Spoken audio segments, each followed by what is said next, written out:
Hey robot makers, hope you're having a good day so far. So do you want to know how to add some skills and capabilities to your AI assistant that we've been building in Python? Then this is the show for you. So this is building on the previous 5 episodes of Build Your Own AI Assistant.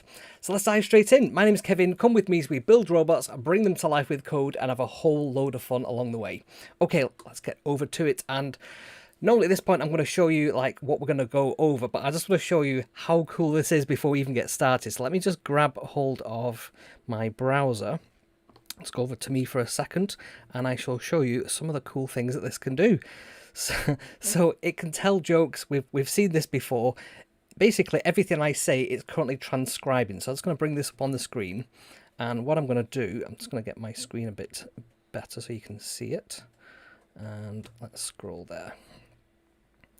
Right, what I'm going to do, I'm going to be silent for a second and then I'm going to ask it to tell me something. Tell me a joke. How do you know whether a person is a Vim user? Don't worry, they'll tell you. Do you get that? That's a Vim user joke. What else can we ask it? I've got to be really careful how I enunciate this one because it doesn't have any kind of swear filter on it at the moment. So let's give this one a go. Tell me a fact. Oh, I'm not showing that. Every time it gets that one wrong. Anyway, so this is showing the WebUI of the AI. This is something that we've been building out in the background, and I'm going to show you how we get there. There's a few extra steps that we need to do with our code, and that's what today is all about. So it's all about building our skills architecture, plugging system, and event system as well. So I'm going to give you a quick recap of the series. We're going to have a look at some of the architectural updates I've made to this. I've really improved the code, and we're going to have a look at how the skills work, and we're going to have a look at how the plugins work as well, and obviously have a bit of a demo of that too. And if you're on the live stream, you can also ask some questions and we can talk after the show. Okay, so the original concept was the core AI was a loop. It would listen to some speech, it would take some actions, and then the idea would be we would add later on to this a web user interface. We never actually added the web user interface, so that's something that I've now been working on. So you can see there from the little sketch, we've got the AI in the middle, we've got speech recognition, speech synthesis, we've got home automation, which we've not built yet, we've got the fun, the jokes, so the insults, we've never added the insults on, that's something else to do, and also the skills API. So we did build the weather API, we did build the calendar and the to-dos, we didn't do the stocks or the news, and we didn't do the web UI. So one of the reasons we didn't add those things is it was getting progressively harder and harder to add skills to the main AI. So that's why we need to work on our skills system. So let's have a look at what this is all about. So architecturally, one of the problems that we originally had was that the main core was doing too much. It had too much responsibilities, and we'll get into some of the programming concepts later about why this was a bad idea and what we can now do to fix that. So what we've now got, we've got a plugin interface which can add capabilities. So 2 capabilities I've added to this code today is a conversation history API, and we can have a look at what that looks like in a second, but that's essentially what that chat log thing is doing. That's using the API from the conversation history. And we've also got the web UI, which is what you've just seen, which is the chat log. I'm going to add an extra box to the bottom of that so you can type in a bit like a messaging program. You can just type in commands and it will fire them straight to the AI as well. That'd be quite trivial for us to do that. And then on the skills side, we've got a skills framework and we've got some loadable skills. So we can add, and we'll add one in a minute, we can add our own set of skills and we can add them ad infinitum. There's no limit to this and it loads them dynamically. It's really smart how it does this, so I can't wait to show you this. And then the core, we had the main orchestrator. That now has a plugin loader, a skills loader, and an events system. The event system goes hand in hand with the plugin system and allows us to build out the capabilities of our AI without touching that main core loop. We never need to touch that. We can just build extra plugins and enhance it. So really nice way of keeping our code nice and readable and maintainable. And then the speech engine, I've made some changes to that as well because the speech is now offline. It uses something called Vosk, and we'll have a look at Vosk shortly. And that has an offline model. It's quite a large model. I think it's 1.6 gig in size, but it's very accurate. And I say very accurate, depends on your accent and enunciation. And they have lots of different languages for that as well. So previously we were using the Google speech engine, and quite recently they've switched that off, so it no longer returns any results if you're using the previous version of the code. So I thought, let's bite the bullet, swap out the speech recognition and put in one that's a local one, so it makes it so that we can take this offline. We can have it on robots that are not connected to the internet. And it's surprisingly easy to do that. We just swapped out the module, everything works okay. So our skills plugin will enable us to have new commands and new actions and have them like in a single file, so it's very easy, nice and clean. Our plugin system will add new capabilities and functionality without changing the core code. We can do that using the event system and also just writing plugins. And yes, the orchestrator will load skills and the plugins dynamically. So depending what we update in 2 JSON files, one for skills, one for plugins, it will automatically load them as it boots up. Okay, we can add as many of these extra as we like without having to worry about interfering with anything too. So the file system, we've made this I've made this a bit more simple. So there is now a couple of folders. We have the plugins folder, we have the skills folder, and we've got a whole bunch of files in there. So I'm just showing you how it stands as of today. So we've got the conversation underscore history.py. That remembers everything that you type or you say into the AI. It just remembers the last 20 or so. We can make that tunable as well if you want more or less. I think it's 20 at the moment. Cow say just repeats each command. This was me just trying to play around with the plugins and the skills system. This one was the plugins, just to see could we make it trigger based on a start or like a listen event or a say event, and then just repeat what was said. Then we have the plugin.json. That's the thing that contains a list of all the current plugins that we have. In the future, we might be able to make that scan the plugins folder and just build it dynamically. But at the moment, we just edit it. It's a very simple file to edit. And then the WebUI is the web user interface, which is that chat window that we saw. I'll show you how all that works as well. It's very simple. Then we've got all the skills that we previously built. So we've got the calendar skill, we've got the facts skill, the joke skill, the to-do and the weather. And you'll also notice in there's a factory.py, a loader.py and a skills.json file. So we're going to have a look at what those are in a minute. And then down at the bottom, we have the AI.py, which is the main core loop. It's not actually, that's not the main core loop. That is the main speech recognition and speech synthesis. There's actually not a lot in there anymore. And it probably would be best to rename that from AI.py to sort of speech services, something like that. And then ALF is our AI. ALF is the thing that listens to our commands and then takes actions depending on what we say. And then the very last file there is event hook, and that's something that we've written. I can show you that as well if we have time. And this shows you how to create events that we can then hook into, and then as the events are triggered, it will call all the things that are kind of subscribed to them. Again, it's very basic how this works. We could probably make this a lot more convoluted if we wish to. So the skills architecture. So loadable skills. This is what a skill looks like on the right hand side here. This is the sort of template for it. I've used something called protocol, which is part of the typing class, typing library module, and also I'm bringing in the AI module just in case we want to speak any commands. And we can see there we've got a class called skill, and that is of type protocol. And what protocol does is it essentially defines the interface or template. So any skill that uses this skills class has to have a commands function, and it also has to have a handle commands function. And both of them have to have a string for commands and a string for commands for the handle commands, and also an AI parameter passed to them as well. You can see that they don't actually do anything, they just do pass, and that's because it's a protocol. It doesn't actually do anything, it's just a template for all our skills to be based on. But look how simple that is. That's something that's very easy to work with.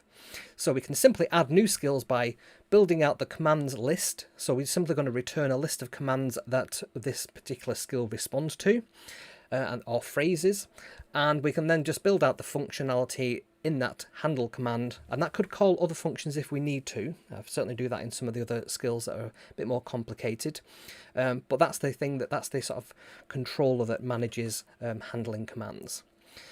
Like I said, we bring in the AI as a parameter on the handle command just in case we want our skill to speak back any commands or ask the user for more information. That's very simple to do. So once we've done that, we've built a new skill, we just update the skills.json file with just 2 entries, and then that's it. Our skill will automatically update, be brought in as the program starts, dynamically loads, and that's it. We don't need to touch any other part of our code. We've just created a new skill and updated the JSON, the skills.json file, and that's it. Really, really simple. So that's how it's going to work as an overview. We'll get into some specifics. I've got an example we can type out in a minute. And then the factory and loader. So if you've never heard of a factory in programming before, it can sound a bit of a weird concept. And what factories do, and I'll say this a few times, hopefully it will sink in, factories separate creation from use. So factories create things and then they pass them for something else to use them. And it's an abstraction, and we use that because it's part of the solid school of principles. We'll have a look at what those are as well shortly. So factories create things such as skills and plugins, and this is how we separate out from our main code any kind of specifics. The factory will handle all of that for us. It's just like a layer of abstraction. So the loader will import the skills from the modules defined in the skills.json file, and then it will create them so that they exist in a list, and we can then use that list to go through and figure out what commands are being actioned. We use the factory and the loader to dynamically load modules. So this is something that's quite cool about Python. You can just dynamically load new scripts as and how you like. Stumbling over that one. Right, so this is the old way that we manage skills. So have a look at this, and this is a bad practice. The more I look at this, I'm like, it worked, but it was, it wasn't a great best practice to follow this. So again, remember that factories separate creation from use. So we have this commands variable, and further down, that's the creating of our thing that's going to do something. We then use that command to grab from the alf.listen. Let's get my mouse down here. We can show you what I mean. So alf.listen grabs any text commands from the user. It then converts that to lowercase just so that we don't have to worry about upper and lowercase. If it doesn't hear anything or there's kind of a problem with that speech engine, it'll just say, oops, it was an error. It'll then write out command was, and then the command just prints that to the terminal. And then for each of these tell me a joke or add to the to-do or list the to-dos or whatever the commands are, they are in a little list of phrases that this particular command can accept. But we have to have all these different if statements, and sometimes multiple if statements for one skill. So it makes our code very, very long and difficult to maintain, because if you're deep down here and you're thinking, what is this to do with? What skill is going to be managing this? It's kind of back to front. So our factory will help hide all that complexity and all that detail through abstraction. So that's something that we're going to use in our new code. So it's an important concept. It enables us to tidy up our code, remove all those horrible if statements, and just have a for loop that just goes through and just says if the commands are in a particular skill, then go and do that, go and handle it. So the loader will load each skill and plug in and add them to the list. So that's going to be a lot easier for us to work with. Okay, so loadable skills. So if you've got lots of if statements like this, definitely means you're doing something wrong somewhere. There's a better way of writing this, and our skill architecture is going to provide the list of commands that we can execute, that it can execute. So if we build out a new skill, we're going to have a mirror on the wall skill that we're going to write in a minute, and we can have a few different commands that can trigger that action, that skill.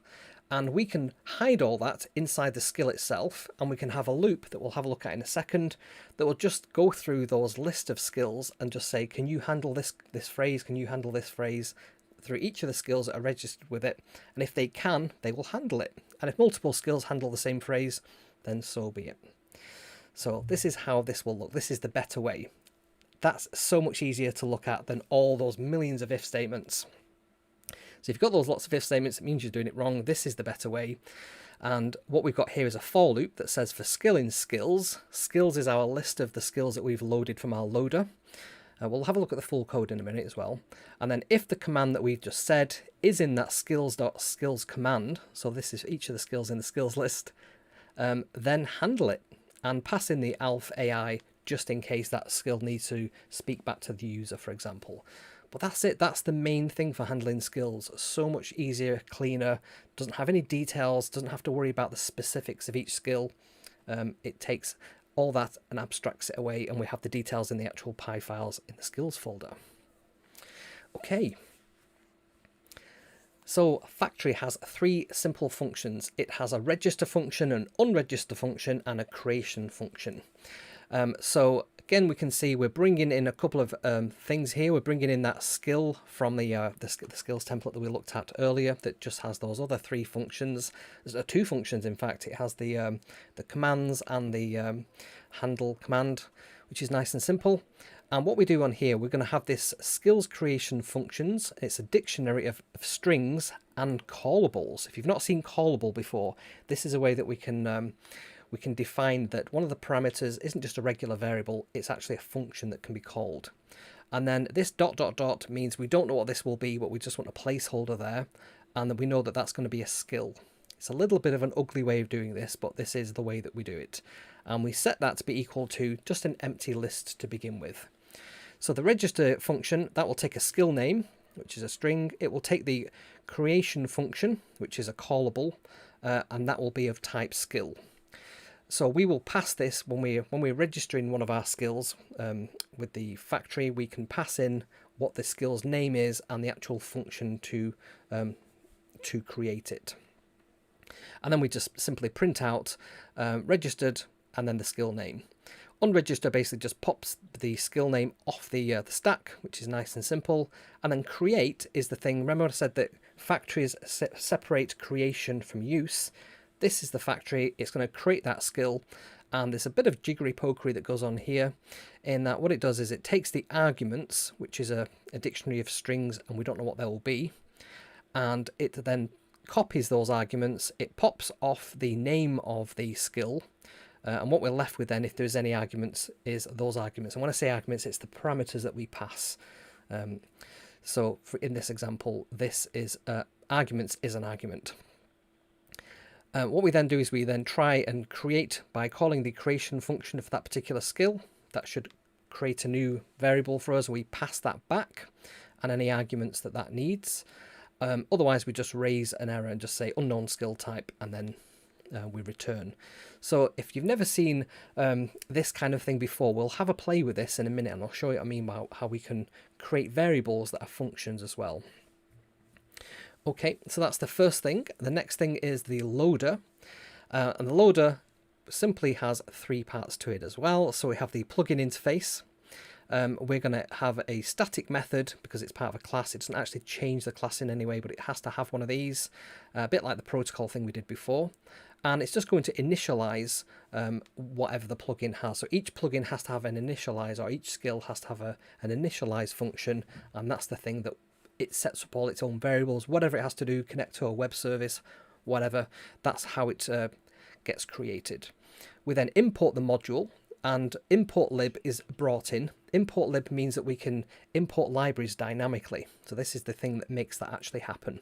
And what we can return then is the imported module with the name. So when we pass a skill name, that's the thing that's actually going to load that up from that file dynamically. And then what we then say is load skills, and it's a list of plugins, and we then say for each plugin name in plugins, import the module by the plugin name, and then initialize it.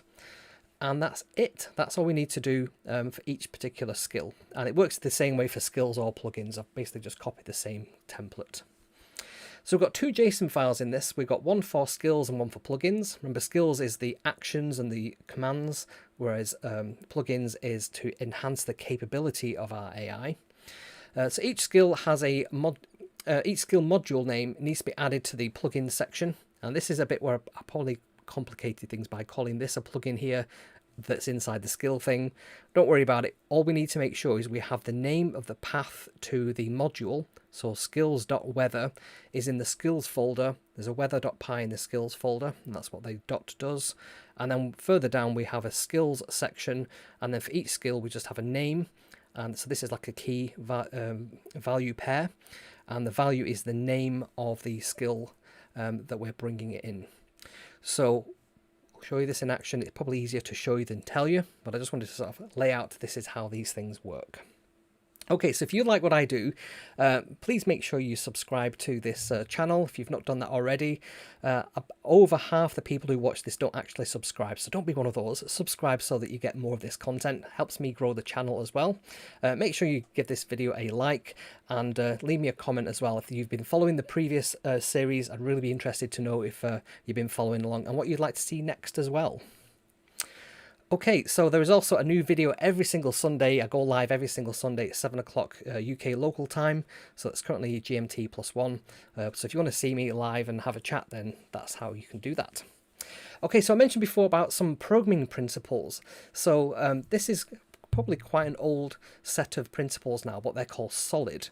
And they stand for Single Responsibility Principle. So when you're programming in Python, every class, every object class should have a single responsibility for one particular reason to exist. So if you're creating like a weather class, it should only do weather. It shouldn't be doing anything else. You know, so that, for example, shouldn't be speaking or doing anything else other than stuff specific to weather. And then even more granular than that, each function should only have one purpose. If you start to have too many things going on in a single function, as well as making that really hard to maintain if anything else changes, you've got all those interdependencies that you need to worry about, and it's just bad programming. It means you have to start thinking about what the consequences are of changing these lines of code. So a single responsibility principle just means try and make your functions as clean as possible by only having them do one particular thing. Next is the open closed principle. So programmers should be able to add new code without changing the existing code base. You might think, what does that mean? So if you think that we've got a main core loop, and what we want to do is basically just say we never need to change this. That does what it needs to do. And if we want to add new functionality by extending things, we can create new skills. We never have to change that core. So that's got the open closed principle. So it's open for extension, but closed for modification. So that's a really core principle, and that's something I didn't do in the original one. So that's let's count how many ways I broke the solid principles in the previous iteration of this. The next one is the Liskov substitution principle. I'd say that's probably a little bit heavy for the content that we've done to date. It's quite an advanced one. And essentially what that is objects of a superclass shall be replaceable with objects of a subclass without breaking the application. And that means you shouldn't start introducing more complexity in your subclasses that the superclass can't handle, which is usually the reason you would do that. So that's why it's a bit of an advanced topic, I would say. The interface segregation principle, so clients should not be forced to rely on interfaces that they don't use. And what this really means is don't force developers to pass parameters that they don't need, because again, it just makes it more work for them. Let them be optional if need be, or just don't have them at all. And then the last one, the dependency inversion principle. So we've done this in the new code. By taking all those if statements out, we've inverted how they are used and why they are needed, and made all that complexity go away to the individual files. So high-level modules should not depend on low-level modules. Both should depend on abstractions. And the second part of that dependency inversion principle is abstractions should not depend on details. Details should depend on abstractions. So again, sounds a bit of a wordplay that, but what does it actually mean? Think about what we've just done with the skills. We've taken them out of that main loop. We've just got a small for loop that will go through each of these skills that are held in a variable which has been loaded by our factory and our loader module. So they're all abstracted out. The detail is actually in the individual files, and therefore we've done it the right way now. So that's the solid principles. We'll probably go into those in further detail in later videos, I would say. So this open closed principle, our existing code making it complicated to add new skills, it's said to have a low cohesion and high coupling. So you've got cohesion and coupling. So our main code loop had lots of responsibilities. If you think about it before, it was responsible for listening, it's responsible for getting the commands, then going through each of those commands and seeing what function did it need to then raise and execute. So it had far too much going on. So it had low cohesion. It wasn't very cohesive. The main loop had to know about each of the skills as well by name because it was in the code. And the skill code was mixed with non-skill code. Again, that's really low cohesion. We want the thing to be really cohesive, really tight, without any of that detail in there. Our code was also highly coupled, so the main loop had to know how to use each skill. The skills needed to know about each other. So for example, we had one skill which was when you say good morning, it would then load the get the facts, tell me a joke, get me the weather, and so on. It had to know about all the other skills, and that means that they were highly coupled together, and we want that to be loosely coupled, because again it's easier to maintain, and it means we don't have to worry about all those interdependencies throughout the code. So highly coupled makes maintaining code harder, as changing one thing may affect other things. So what we really want to have is high cohesion and low coupling. Okay, so there's the last thing I was going to talk about from a sort of programming concepts point of view that Python does, and it's called duck typing. So in other languages you might define a class, and you might have a subclass of that class, or you might have an interface, and you've really strongly typed all the things that are in that interface. So you might say it has to have a name, and that name is a string, and it might have an age, and that age is an integer, all those kind of things. And that then gets defined as a type, and you will then create new objects of that type.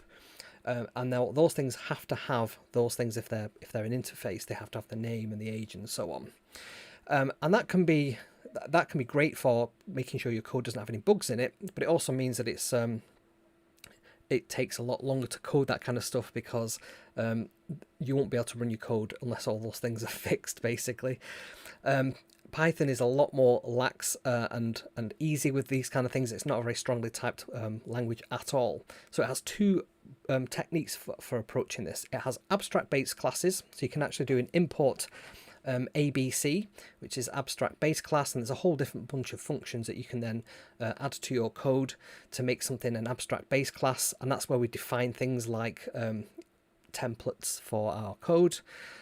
Or we can use something called prototyping, which is what we used in our code before. And prototyping is different in that it says, here's the functions that you need to have, and if your code has those things, then it assumes that it's the same type as the thing which it's prototyped from. So if it looks like a duck, talks like a duck, walks like a duck, it probably is a duck from Python's perspective. Whereas when you have other languages where they have a very tight definition of what that structure is, then it either is or isn't. Whereas with Python, if it has all those things, then yeah, it's fine. It's compatible with it. So ABC strictly defines functions that need to be present, and you'll get a compiler error if they're missing. Prototyping assumes a class is the same if it conforms to that same pattern as the protocol. So, demo time. Right, I'm looking forward to this. I'm going to stop my AI from working. I'm just going to click on the window over here for a second and show you what it's been doing. It's been transcribing absolutely everything I've been talking about. You can see there it's been doing a cracking job of that so far. So what I'm going to do, I'm then going to stop this. I'm going to go over to here. I'm just going to basically just kill that. I'm just going to adjust my windows a little bit because, let me see where I am. There we go. My comments window is overlapping a little bit. Right, so what I'm going to do over here, I'm going to go and we're going to create, we're going to look through the code first, and then we're going to create some new skills. So let me just close some of these folders and we can have a look through. So the main core program ai.py now looks like this. So I've installed Vosk, which is our new speech recognition model. And if you want to grab Vosk, you can go over to alphacefi.com/vosk/models, and you can download one of the models that works best for you. Now, some of these models are designed to work on things like Raspberry Pis that have not got a lot of memory. I'm using this on a Mac M1, so it's got tons of memory and a nice, decent, fast processor, and it works fine on this Mac. So I've got the 1.6 gig model. But that's what you need to do. Download that, and then what I've done for my model, you'll download a zip file and it have quite a long name. Just rename that folder to something like model, and then move that into this Python library. So I've got model there with all the bits and pieces that make up that model. We don't have to worry about any of the innards of that. We just download the zip file, unzip it, rename it, move it into here, and then that's it. So we are still using the same text-to-speech engine, which is the PyTT-SX3. We are bringing in the voices. So I'm on a Mac. I'm just using Voice ID 5, which I think is the British voice, I think, female British voice. There's lots of different ones. That's how you change the actual voice in the voice engine. You just choose one of the IDs. If you're on something like Raspberry Pi, just try voice ID 0 or 1, see if that works fine. And I also print out the name. I think I'm using Ava on the Mac. We then create the model, so we just load the model, which is from the VOSC. You can see there I'm just doing VOSC import model, and then the Khalid recognizer. And then we basically just set R, which is our recognizer, to the Khalid recognizer. We pass in the model we just created, and then I think that's the bit rate that we're actually passing in as well. So that's 16,000. We then have, we're not using the microphone from the speech recognition library that we did previously. I'm basically just using Pi Audio. So M is the Pi Audio. I'm going to use the microphone from there. And we can just ignore the name bit, that's fine. And then what we then do is we then set the audio to be the microphone to open. The format is a PA int 16, channel number 1, bitrate is 16,000, input's true, and frames per buffer is 8192. Next up is my event system. We can have a look at this later if we have time, which we probably will have actually, given where we are now.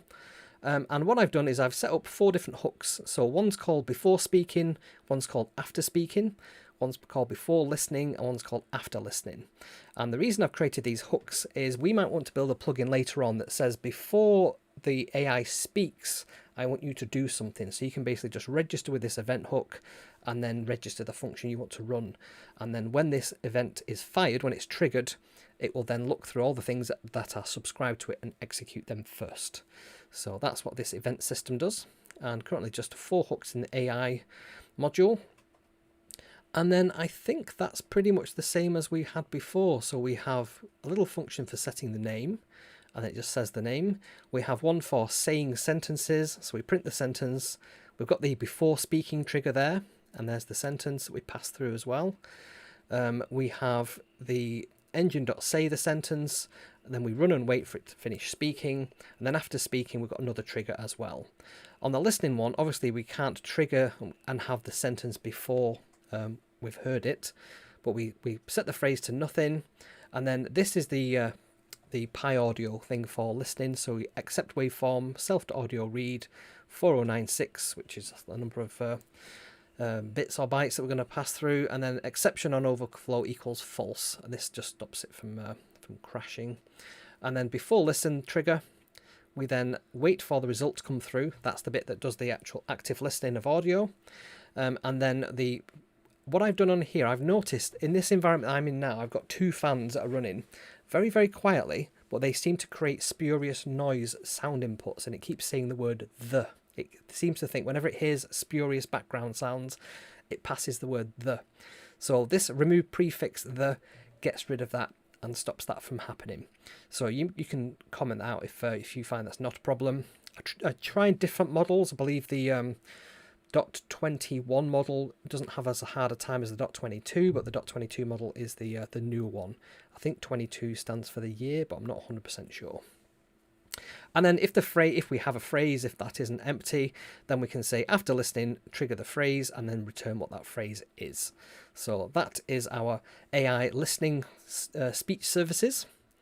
We can have a look at our skills.json. So currently we've just got the good day skills. We have the weather, the facts, the jokes, and the calendar. Not got the to do in there yet. I need to add that in. And we have skills.py, which is just that protocol for defining what a skill looks like. Okay, so what I'm going to do now, I'm going to show you what one of the skills looks like. So if I choose the facts one, for example, so I'm bringing in random facts, which is just a Python module. So you just do pip install rand facts. I'm bringing in something called data classes. Data classes allow us to have a decorator on top of our class, and then what that means is we can pass back things like the name without having to define any functions further down. It will just pass that back and understand that that's it understands the type of the variables you've got in there, and therefore it can wrap them up and pass them back nicely. I'll show you what that looks like shortly. And then we've got the 2 functions. So the first one is commands, and what we return is a list of commands that we respond to. So these are the commands: tell me a fact, tell me something, Let's have another one that's I'm bored. So I'm not sure how this will look. Let me just have oops. Let's do that up there. I'm bored. Like so. Okay, so I've added that as an extra thing to the commands, and then the handle command simply says fact equals a random fact, get a fact. This is all offline. I think this is just like a big text file, and it just picks a random line and returns it to us. And then we just do ai.say. Remember, AI has been brought in as a parameter, so that basically just says the fact, and then it returns the fact just in case we need that somewhere else. So they're the things that are inside. Remember, everything has to have an initialize. The loader will load this initialize function as it's brought in the module. And what we say there is factory.register skills, facts skills, fact underscore skill, and that's of type facts skill. I did have this skills initiated, but actually we don't need that anymore. So let's get rid of that while we're there. So that's the facts skill. I've got another one for like good day, but if I say good day, it will basically just, depending on what time of day it is, it will say good day Kevin, good morning Kevin, that kind of thing.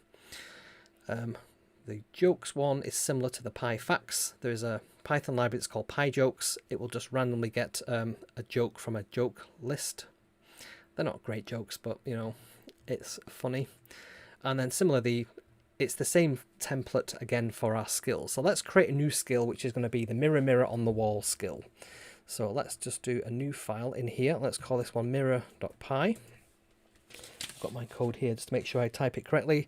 So the first thing is from data classes, import data class. We're going to, from skills, import factory, and then from AI, import AI. And then we're going to have a data class. I love the way that this is Git Copilot helping me write this program. So class, and this one is going to be mirror skill, like so.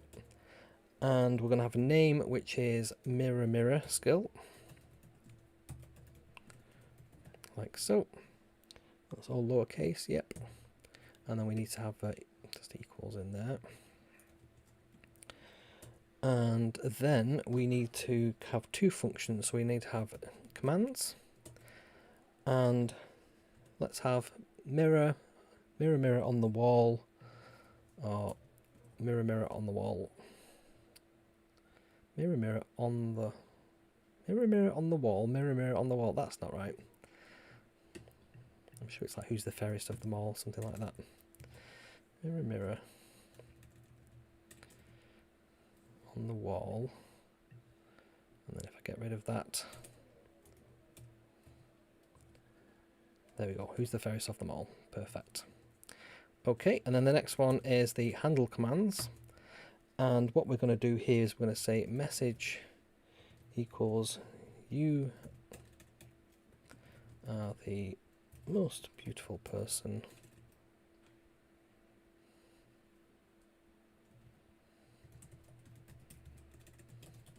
inside and out. There we go.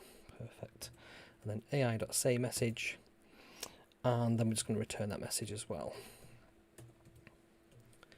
And then finally we just need to have that initialize function, and that simply says factory register mirror skill, and then it's the mirror skill basically up there. So just need to make sure that that is correct. That needs to mirror that. So the name is what's registered, and then the skill type, or the class type, is what's registered there. That is our skill. So at the moment when we run this, it won't actually load anything. We need to update our skills.json file. So up here we need to just do a comma, and then we need to do skills.mirror. We don't need to put the pi on the end, it knows that it's a Python file. And then we need to do a comma, some new brackets, and then mirror skill. So that's fine. So this mirror skill I think has to be the same as this here. So it's mirror skill. Let's make sure we get that right, otherwise we'll get an error. Like so. Okay. And what I'm now going to do is I'm going to run alf.py, and let's see if it can respond to mirror as the command. That's one of the three that we've got there. So we've got mirror Mirror, mirror on the wall, or mirror, mirror on the wall, who's the fairest of them all. Right, let's run Alf and see if this new skill loads automatically.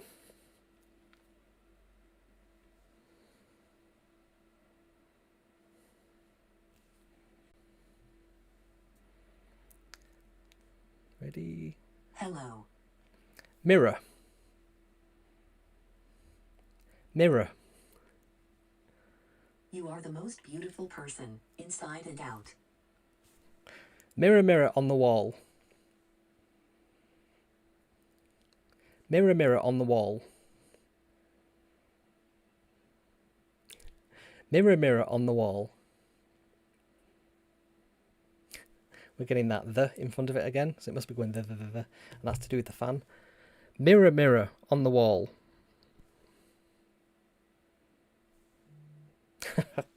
Mirror, mirror on the wall. Tell me a joke. Tell me a joke.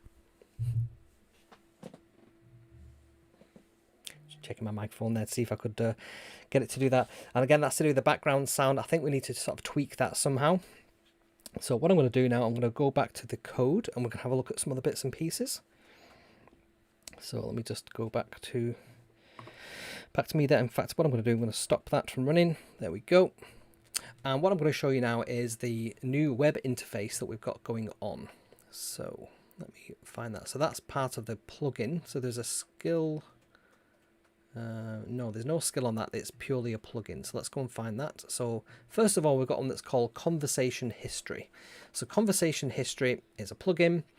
And what it is going to do for us, I've had to bring in this cross origin, what is it? CORS. This is something that shows up. There you go. Cross origin resource sharing. It's something that happens if you try and run something on one web server and then have it display on another web server. It gets really funny about that because it can look like a form of sort of hacking. So you've got to use this core thing to stop that from being a problem, and it's part of Flask. So what I'm bringing in here, I'm using the data class thing again, bringing in AI. I'm bringing in our plugins factory so that we can register our class. I'm using Flask to define our API, and we're also bringing in this cross-origin resource sharing module as well, just to sort of stop those errors from appearing. And I also bring in logging and thread support because we're going to run this on a thread so that we can carry on doing our voice capture, voice synthesis, and also have this website run in behind the scenes. Okay. So are we still having problems with the audio there, or is that fine? Somebody says there was a problem with the sound. Was it all good? Don't know. Sound is breaking up. Let me know if the sound's fine, and we'll carry on if everything's good. So what I do in here, I'm going to basically add an item. And what this is going to do is add an item to our conversation history. Our conversation history is basically stored in items, and the number of items we have in our list is defined by this history, which starts off being 20. Great. Everybody's saying it's fine now. Thank you for that. So add an item is simply going to do that. I've got this guard statement, which says if message is not in response or command, then it's an invalid type. Otherwise, we can carry on. And what we then say is item is made up of a message type, so that's either response or command.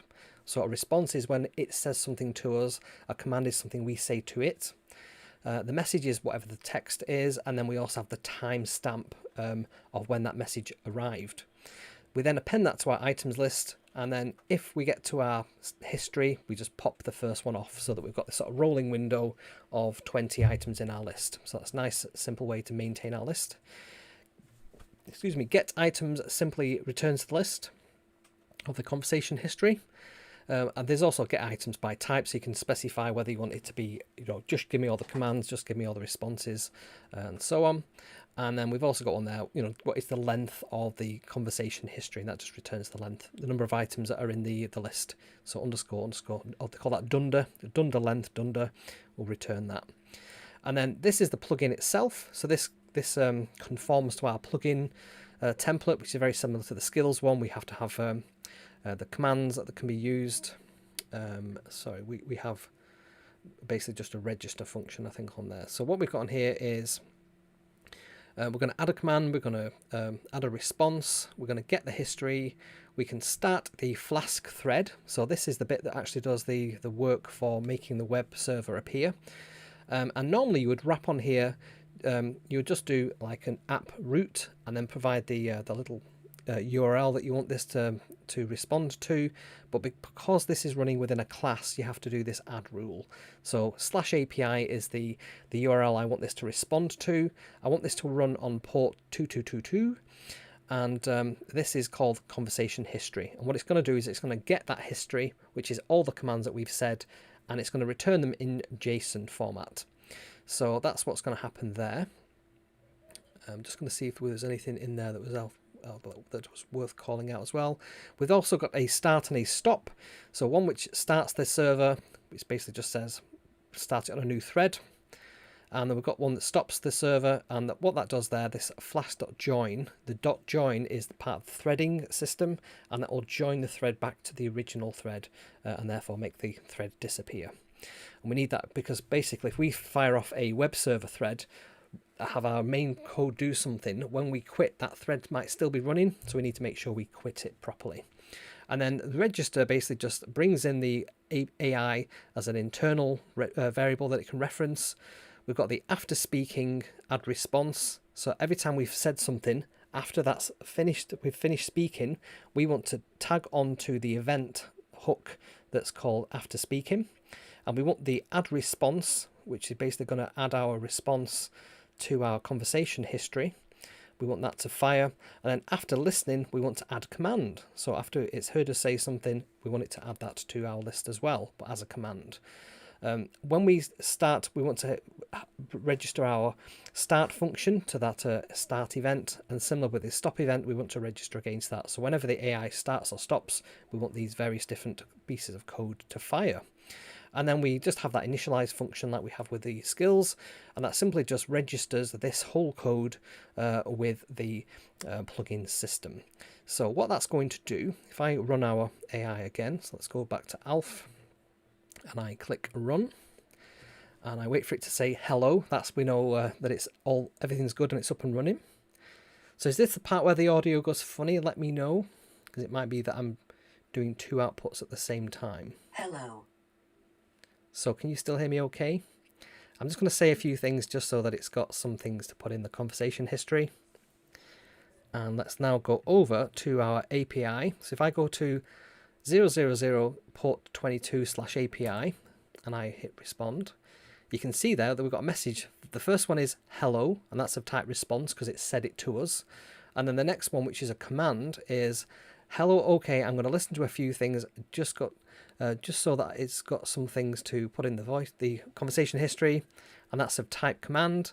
And then we can see that was at 7:52, and that's in like UK local time. So if I refresh this again, this API is live, and you can see there's another message there, and it says let's now go over to our API. It spelled it out. If I go to 000 port 2, it's basically just spelled it out, everything I've said. So this is in JSON format. So what I then have is I have another plugin, which is our web user interface, that will listen to this API, and every half second it will refresh the page, and using some jQuery, which is just some JavaScript, it will grab stuff from this API, decode it. So depending if it's a command or a response, you'll get the blue or the grey bubble on the right side of the screen, and it will just present it. And it doesn't need to present the time or the message type, just the messages themselves. So that will appear on this chat log. So if I just refresh this again, we don't need to translate that. We can see that it said hello, so that's in blue. And then it says, hello, I'm just going to say a few things, blah, blah, blah. So everything I'm saying, it's transcribing it as we speak. Now, if I say something that's a command, when it speaks back to me, you'll see that in blue again. So if I just pause a second, tell me a joke.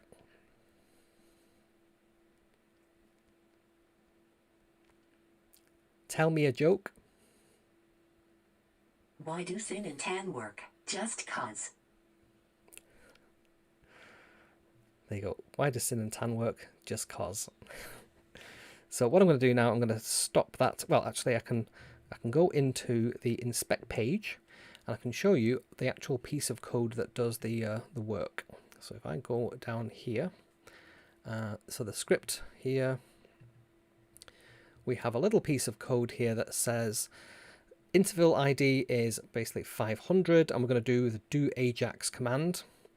And the do Ajax command listens to port 222/API, and it grabs the data from there, and the status is just like, what is it, status 200, everything's good. And then we have a new UL, which is like a unordered list, I think, in HTML. And for each object that's in this data thing, we want it to do a new list item, and that's like, it will put these down the page and it will build this up dynamically. So we say put a new list item, the class is object type, and then we want the message to be on there, and then we want to close the tag. And then what we want to do is dynamically replace the chat log ID, which is in HTML. So if we come down here, we open up our body, we open up this here. You can see this keeps flashing. This is because it's rewriting this all the time. And we can see there the ULs are being dynamically updated, and you can see it's fighting with me there as I'm clicking it to show you what's going on. And it's building out this chat window every half second. So it's dynamically loading. I don't need to do anything. All I was doing is like scrolling the page. And what I would like to add to this is like a message box you can type stuff in, so you could do that remotely without having to speak as well, and the AI would respond. And I also want to build out some extra skills, such as an MQTT skill, so that every time you say a command, if that command is of a particular type, or maybe we just send the conversation history up to an MQTT broker and have the things that listen to that figure out what to do. And I could also use one of these displays here to basically just display messages that are being sent there to the API. So these are the galactic unicorns from Pimoroni. I'm just running some code on them at the moment to try them out. Okay, so let me have a look if there's anything else I wanted to show you on there. So we've talked about Vosk, the offline model for voice detection. We've shown you the API. I've shown you the web user interface. The event system, I can show you that as well. So let's go back over to the code, and let me show you what that looks like. I'm just going to stop the AI from running, and I'm going to show you down here what the events system looks like. So it's a very simple piece of code. I'm calling this event hook. We're going to have a list of handlers, and we're going to initialize this by basically just making sure the handlers are blank. And we've got three functions once again. We've got register, unregister, and trigger. So register allows us to pass to this handler, and it will just add that to its internal list. And we can also unregister it just by passing that same handler name, and it'll remove it from the list. And then what we've then got is the trigger, and what this will do is it'll say for each handler in the handlers list, run that handler. That's it. That's our event hook system. It's very, very simple. So if I've got an example here, I'm going to bring in our event hook. I'm going to have two functions. One that says test event hook after, and this event hook for after. And then we've got the event hook for before, and this event hook is for before. And then we define the two events that are going to trigger. So before equals event hook, and after equals an event hook. And then we register those functions for each of those events. So before, we're going to register test event hook before, and then after, we're going to register test event hook after on the after trigger. And then what we're then going to do is we're going to, they say, trigger the before, print loop-de-loop, trigger after, and then we're just going to print a little banner, and then we're going to sleep for a second and then do it again. So if I run this, you'll see there that it's registered the hooks, and then it says this event hook triggered before, loop-de-loop, this one triggered after. And what we could do is create more functions to register to those triggers, and you'll see that they all happen the correct place. So let me just stop that. So if we have another one, which is Muse, and what we're then going to do is just print this is Muse, and let's then register that after. So let's do after dot register Muse, and let's run this. So what will happen now is every time we have the after thing trigger, so there's the loop, the loop-de-loop, and then this is the event hook after, and then this is move say. So that's registered because part of the after event, and because that runs here, it will just run that every time. So what is going on here? In fact, we can probably do this in the terminal a bit easier. So if I go down here, we just load up Python. In the way that you can normally set like a variable to a value, if I just print out 1 there, a there, the variable a, we get the value 1. We can also define functions and have them be stored in a variable. So if we say define hello, and that will print hello, like so, and then if we say a equals hello, and then print out a, we can see it's a function. So we can do a and call a, and therefore we call the variable and it runs the function. So we can store that, we can use that to build events, we can use that to build our entire plugin system, our skills system. Essentially it's just using that same functionality that we've got there. Okay, so that's pretty much wanted to show you on the event system. What else? Yeah, and we've shown you the event hooks as well. Cool. That's everything I wanted to show there. So let me just go back to the main window and see if there's anything else I wanted to call out. So yes, I think there's a few things just on the keynote. Let's go back there. So if you've not already joined our Discord group, our Discord server, then go over to action.smarsfan.com/join-discord, and you can join our growing community now. I think we've got nearly 100 people in our little Discord group, so it's a nice tight-knit community, and I dip in there as often as I can. So yeah, go and hit that if you want to. And if you want to follow me on social media, you can go over to Instagram and find me at Kevin McAleer 28, and on Twitter as Kev's Mac as well. So I'm quite avid on Twitter. I love Twitter. Cool. I think that is everything I've got for the show. Yes, if you want to help support the show, you can do a super thanks. So if you go over to the if you're in YouTube, there's a super thanks button in there, or if you're in the live chat, you can do a super chat as well, or if you want to buy me a coffee, you can go to buymeacoffee.com/Kevin McAleer, and that just helps us support the show.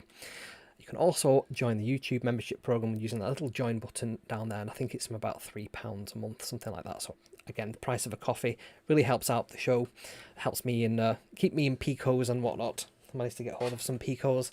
So a weird thing happened last week. I had these 2 picos here, these zombie picos. These picos, it wasn't that one, it was this one and another one, which I probably put somewhere else now. Anyway, I killed them. I plugged in 5 volts to one of the 3.3 volt pins and it stopped working. And nothing I could do plugging in, holding down the button, would bring this thing back to life. And somebody suggested, just leave this alone for 24 hours, not plugged into anything, and try it again. And I think there were some like little fuses inside that get triggered, and then after that energy is dissipated, they're good to go again. So I've got 2 picos back. They've actually come back to life. These are zombie picos. So don't give up on your picos if that happens to you. But I've managed to grab myself a couple more picos, W's, for all the projects, because everything I have seems to need those these days. Cool. So yes, I think that is absolutely everything I needed to cover off there. Let's make sure. Thin. Yes, we're all good. So thank you so much for watching. If you're watching this on replay, this is the point of the video that I will cut. Now, some people say you've got like 5 minutes of music at the beginning of the show, and you got all these hours of chat afterwards. I cut the beginning and the end off on Monday afternoon, lunchtime, and that's the earliest I can do it because it takes YouTube a couple of hours, like 12 hours or so, to actually render out this and do everything that it does in the background. So I can't do it any earlier than that. But then after that, after I've done it, it then takes another couple of hours to chop and update all its metrics and so on. So I do that, but it just takes a bit of time. So if you're watching that, you're thinking, why is it hours of music at the beginning? It's 5 minutes. There's a countdown timer, just zoom past 5 minutes. Okay, so if you're watching on replay, this is the point where I will cut the video, and if you're watching on live, this is the part where we'll do a bit of a Q&A. So let me go over to the chat and see what people have been talking about. Cool.